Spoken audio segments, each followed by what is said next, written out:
Am I quarantined? No, but you guys are still not making enough power. I'm going to show you some 600 horsepower LS combos. It's getting good now. We got NA, nitrous, and turbo. In this video, we're going to follow up the 400 and 500 horsepower video with some 600 horsepower combinations.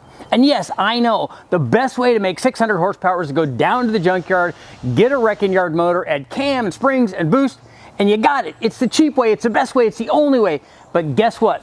There are other people that want to do other things. I mean, I put those turbo junkyard motors up on the dyno all the time, and they always do the same thing, and it's always awesome. But guess what? There's other ways to make power. There's NA motors, there's stroker motors, there's nitrous motors, there's supercharged motors. There's different strokes for different folks.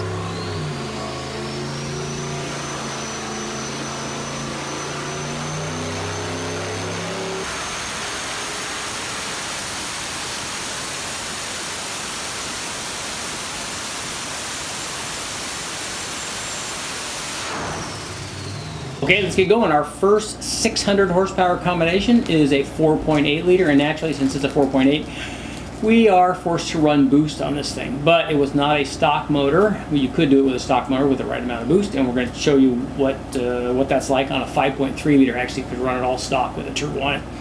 But this particular 4.8 was modified. We had a small cam in it.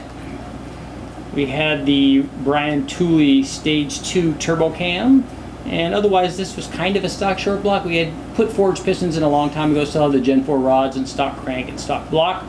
It had stock 706 heads with a valve spring upgrade, and we were running it with the early truck intake manifold.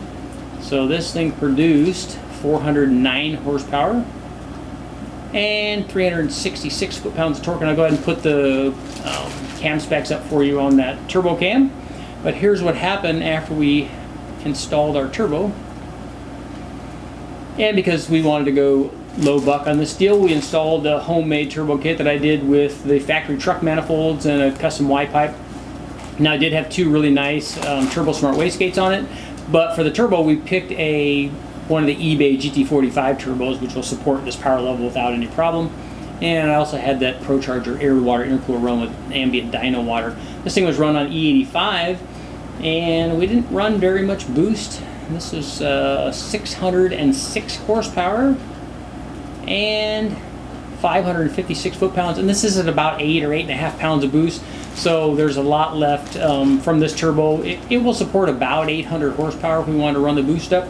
After that, you'd want to jump up to something like a S475 or a 7875 from VS Racing, one of those kind of things. But this is an easy 600 deal. It's a LS with a cam and springs and any kind of boost, stock manifolds and stuff, so this works real well. Let's take a look at our next combo. Now we'll take a look at our 5.3 liter combos. And technically speaking, this doesn't have to be a 5.3. It could have started also with a 4.8 because it is a 383 stroker. So what that does to a 5.3 is we've installed a 4-inch stroker crank, and we've also bored this thing out to 3.905, which is the overbore size for like a 5.7 LS1. Now this thing had, this 383 stroker had flat top pistons, it had forged internals, and it had a good set of ported heads on it. These particular heads were a set of LS6, so 243 heads that had the stage 2 porting from Total Engine Airflow. We had a good sized cam in it. We'll go ahead and put the cam specs down here. And it was a comp hydraulic roller deal.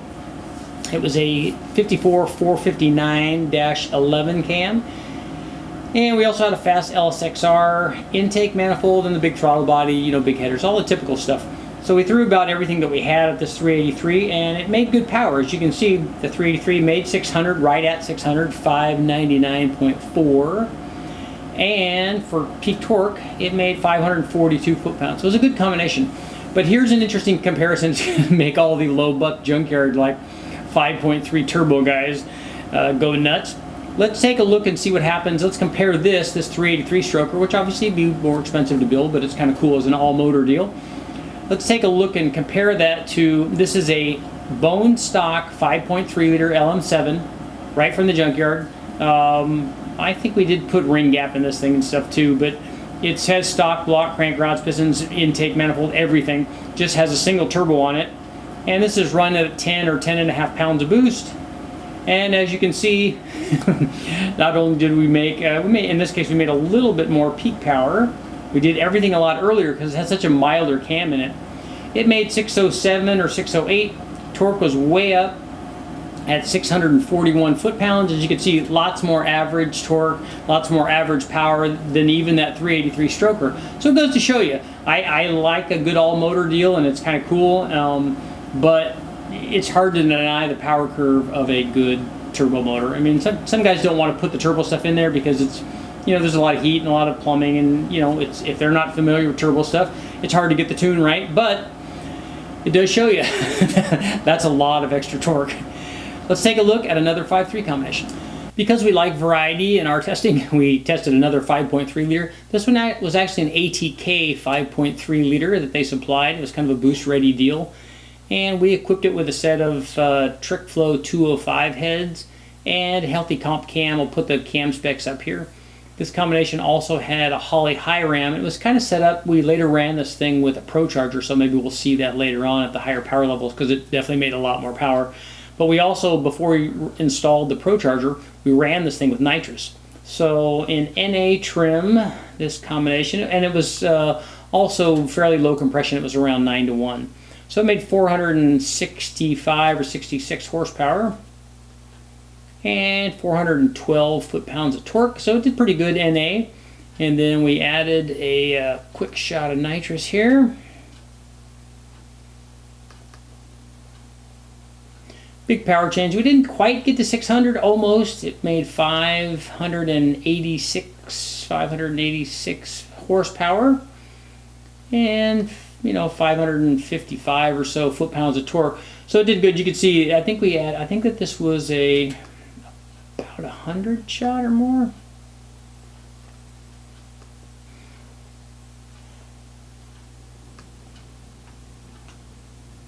Yeah, this was like a 100 shot or a 125 shot. So again, nitrous adds power. This was nice. We could have tuned it a little bit better out at the very top of the rev range. So it started to fall off. It actually started to get a little bit rich there. We didn't want to spend a lot of time with the nitrous deal because we were putting the Pro Charger on there. So we just did this as a quick test. But as you can see, if you have a motor that makes a 5.3 that makes 450, 460 horsepower, you can add enough nitrous to easily get to 600. As a matter of fact, we've run 300 shots even on stock bottom ends with a ring gap on them, and it works just fine as long as everything is right. But this combination worked good, so nitrous, definitely a thumbs up. Let's check out our 6 liter now. Oh, not our 6 liter. Let's check out our 5.7. After running the 4.8 and 5.3 stuff, it was time to step up to the 5.7 liter. But I found out I don't have a lot of 600 horsepower 5.7 stuff, at least not NA stuff, and that's what I wanted to include in this. So I got as close as I could. We have one that made about 580 horsepower naturally aspirated. Now it took a lot of stuff, but it was still a factory like LS1 bottom end, so it's still a 5.7 liter with all of the stock crank rods and pistons. But we'd added a bunch of stuff to it to get it to make this power. Let's see. Oh, I take that back. We have forged flat top pistons. Oh, probably on stock rods. So anyway, we have a healthy camshaft in it. It's a comp. I'll go ahead and put the specs up here, but it's 624 lift, 239, 255, and 114 LSA. I forgot that we had taken putting the pistons in there because we actually let somebody borrow this motor, and I won't mention his name. He was doing some testing with it, and there was some issue with piston to valve clearance, and it got into some of the valves and the pistons, and they kind of met and weren't happy about each other. So we had to fix that. I do remember that now. So this had a set of RHS heads, CNC ported, and back then those heads were, I think, actually done by Mass, so they were a really good head combination. We also put a Holley high ram on here with two 650 Holley like XP or HP carburetors. So this one was actually a carbureted combination. It worked really good. So we were able to make, equipped on this 5.7 liter LS1, it made 579 horsepower and 462 foot-pounds. So it was pretty good for an LS1. Now if you wanted to actually get to 600, probably a little bit more compression would help you get there. I think we probably have about enough cam timing. We could try a little different intake manifold, although the higher end usually is pretty good, especially in this RPM range. So after running the 4.8, 5.3, and 5.7, time to take a look at the 6 liter. And this is actually a combination that we put together when I did the big intake manifold test for hot rod. So we compared all of the factory cathedral port intakes. So if you haven't taken a look at that and you want to find out what your favorite intake does, do a Google search for 20 LS1 intake test hot rod, and you'll come up with everything. I tested all the EFI intakes and a few of the carbureted ones, so you can see what they all do on the cathedral port combination. But I wanted to start out here. This was our 6 liter combination. And it had forged internals and a flat top piston, so it was a 6 liter combination. But then the thing that it had was valve relief, so we could run basically any kind of camshaft that we wanted in it. But it had our famous, my go-to kind of camshaft, that 54 469-11 from Comp. That was a 617 624 lift, a 231 247 degree duration, and 113 degree LSA. This one had a set of AFR LSX V2 230 heads on it, so it had a good set of heads on it. They had 58 cc chambers, so they were fairly small, so we had good compression in this thing.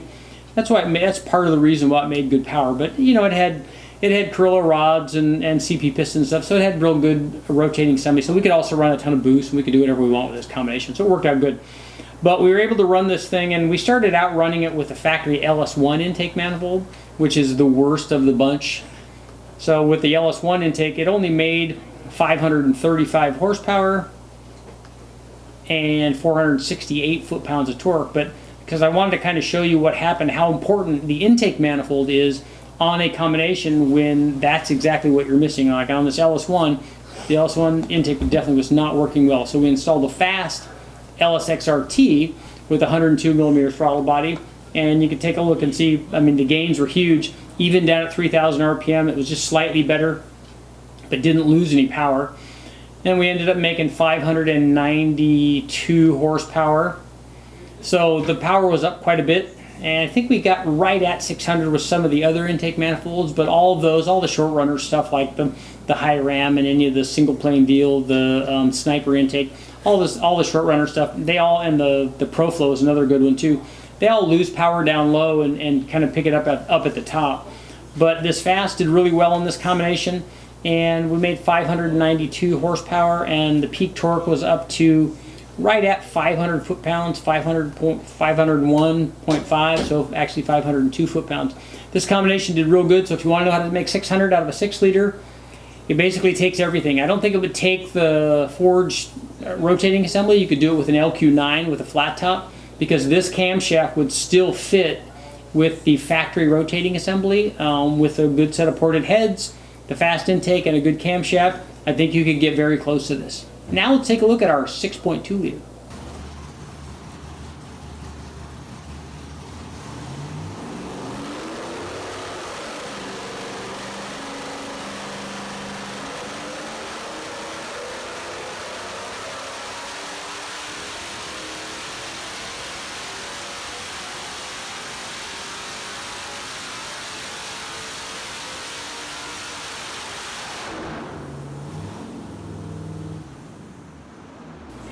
Our final combination was a 6.2 liter LS3, and this is the power output that we showed on our previous video of the 500 horsepower combinations. This was just a bone stock LS3 with long tube headers and the Holley HP management system.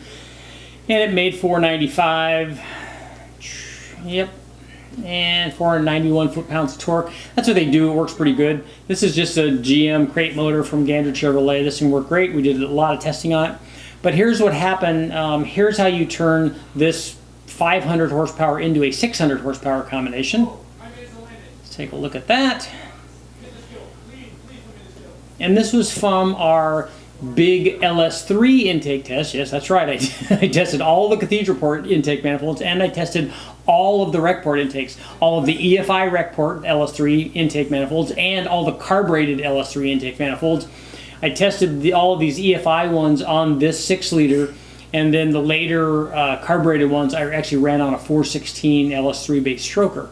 So those are all available again on Google. Just do a search for LS3 intake hot rod or LS3 carbureted intake hot rod, and you'll be able to find all of that information. There's a lot of good stuff. If you want to know what your favorite intake manifold did, take a look there. But this combination, we added a healthy comp cam.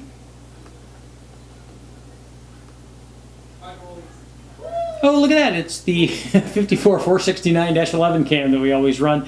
And again, 614, 624, 231, 247, and a 113.